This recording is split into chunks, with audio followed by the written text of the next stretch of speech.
Hi everybody, it's Dandruff with your news cartridge for Monday, May 9th, 2016. A correction before we begin. It was pointed out by a few people that in Friday's episode I had said Modern Warfare 3, when in reality I was covering Black Ops 3. Thank you to Catwizard and Harut, and always remember that if I do make a mistake, please let me know so I can correct it. Thanks again. So, welcome back. Did you enjoy the weekend? I played tons of Overwatch and had a blast while doing it. And speaking of Overwatch, the beta, which was supposed to be over by now, has been extended until tomorrow morning, 10 a.m. Pacific time. An Easter egg was discovered in Uncharted 4 that allows players to play a level of Crash Bandicoot. Since then, Sony has confirmed that Activision still owns the rights to the IP. Scott Cawthon has said that the Five Nights at Freddy's games will come to console, but implied that they wouldn't be there until 2017. It appears that Valve themselves have leaked the release date of The Witcher 3's next DLC, Blood and Wine, May 30th, which is not too far away.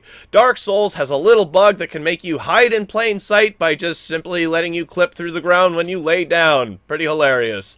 Madden NFL 17 has a release date of August 23rd and will be on PS3, PS4, Xbox 360, and Xbox One. A leak about the upcoming DLC for Forza 6 has appeared on Reddit. Look forward to NASCAR!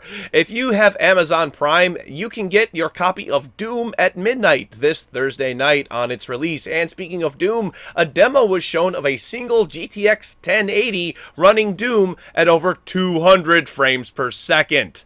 More on the GTX 1080 coming up next on News Cartridge.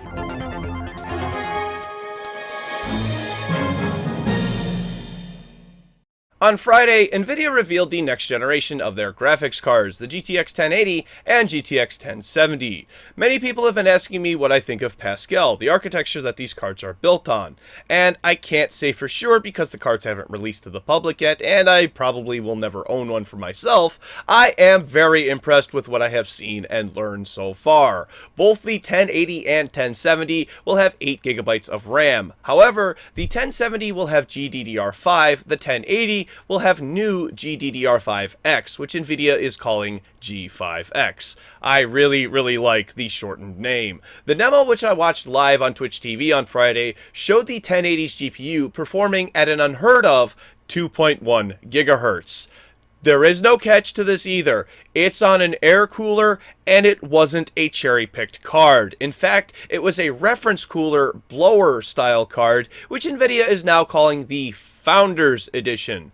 It's just a replacement of terms. Reference is now referred to as the Founders or Founders Edition. And in my opinion, it would actually benefit people like you and me to buy non-Founders Edition cards unless you know you need one or you know you need a blower-style card. It's better to go with a custom board maker like EVGA or MSI or your favorite because they will inevitably produce a faster card that also has a lower MSRP or lower suggested retail price. If you have any questions about the GTX 1080, Pascal, or any other computer hardware question, feel free to ask me in the comment section down below. Next up today, Minecraft for Wii U is getting updated on May 17th, and it's going to be a whole lot of awesome. Nintendo and Mojang have teamed up and made a texture pack that contains 40 skins of classic Mario characters like Mario himself, Luigi, everybody's favorite, Toad, Wario, Bowser, Peach, the list goes on. The best thing about it is it's free! Yep. Nothing that you have to do but already own the game. Speaking of which, a retail version of the Wii U edition will be hitting store shelves on June 17th for $29.99 US or your regional equivalent. In final Minecraft news, the release of Minecraft on Xbox 360 was 4 years ago today, and to celebrate, you can get some skins for free there too. Just sign into Minecraft on Xbox One or 360 and you'll receive birthday skin packs 1, 2, 3, and 4 all for free. You only have between now and May 16th to get them, so be sure to get them before the week is out. In the quick spot are a few more details that have been uncovered about Battlefield 1. At minimum, the first piece of DLC will be completely free, and as a pre-order bonus, that DLC will be given out a week ahead of everyone else.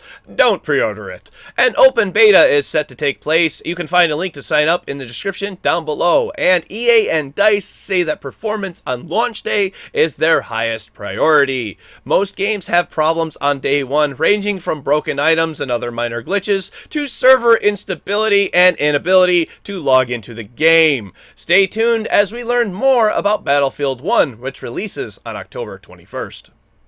For the end of today's show, it's Rainbow Six Siege. There's new DLC coming this Wednesday, and it's called Operation Dustline, and I have the patch notes right here. 2 new operators will be included, the Valkyrie, who's armed with placeable cameras, and the Blackbeard, who wields a shield mounted on a rifle. A new map called Border will also be playable that takes place in a Middle Eastern setting, which will be available to everyone immediately upon release. Season Pass owners obtain the 2 characters automatically, whereas everyone else must unlock them with Renown. Along with that are a bunch of changes and fixes. I think the most notable one is the ability to change between loadouts between matches. Tanaka's machine gun will be easier to replace. Montagny will now have side shields, making him way more defensive. For the full patch notes, please see the description down below, as well as links for sources for all of today's stories, and come play Rainbow Six Siege with me on Wednesday. And now, tomorrow's game releases for PC: Orc Assault, Desiree, Mini Golf Mundo, Starbreak, Assassins vs. Pirates, Transocean 2 Rivals, and the D Dynasty. For PlayStation 4, The Binding of Isaac Afterbirth, and Uncharted 4, A Thief's End. For Xbox One, The Binding of Isaac Afterbirth. For Nintendo Wii U, The Book of Unwritten Tales 2. And for PlayStation Vita, Mega Tagmention Blanc, plus Neptune vs. Zombies. Thank you very much, everybody. This has been News Cartridge. I am Dandruff. I will see you tomorrow. And why are there no cars in Minecraft? Because all the streets are blocked off.